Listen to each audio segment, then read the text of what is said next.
This story comes from a man who worked as a security guard at a morgue. Side note, somebody left a comment on my videos on Bookface and they said something like, your face is so tight. Like, I don't think you could smile or make any facial expressions. And in all caps, they put weird. I'm gonna take that as a compliment because I mean, she's calling my face tight. I'm 34, about to turn 35. I think you're trying to hurt my feelings, but like the opposite. Also, what do you mean? Okay, my face is kind of tight. This is me sad. This is me laughing.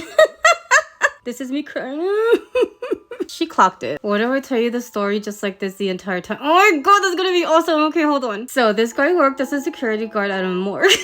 And there was one day where they brought a little kid's body into the morgue and apparently the little boy had drowned and passed away. The worst part about it was that nobody came and claimed that little boy. And the guy, the one telling us the story, he felt so bad because he was like, how do you not come and claim your kid? Like, he has to belong to somebody. So what he did is he went around asking people to donate money so that they can properly bury the little boy. And just a side note, the reason why he wanted to gather that money was because at the morgue, if nobody came to claim that little boy, they were gonna send them where they send all the bodies of people that don't have families, or like, I think it's just like they put them in a box and randomly bury them somewhere. But he accomplished his goal of getting that money, and they actually did have a funeral, and a lot of the people at the morgue went to that funeral. He mentions how happy he was that he was able to accomplish this because he just felt awful for that little boy. So after that was all done, a few days passed and he went to work like normal. He'd been at work for a few minutes and he gets a phone call from his boss, and what his boss says is, hey Juan, you're aware that you cannot bring any children with you to work, right? Juan answers his boss, yes sir, I know I can't. And his boss was like, well then why did you bring your grandson to work with you tonight? And Juan immediately is like, no, I didn't bring my grandson to work with me. What do you mean? I would never do such a thing. And his boss was like, Juan,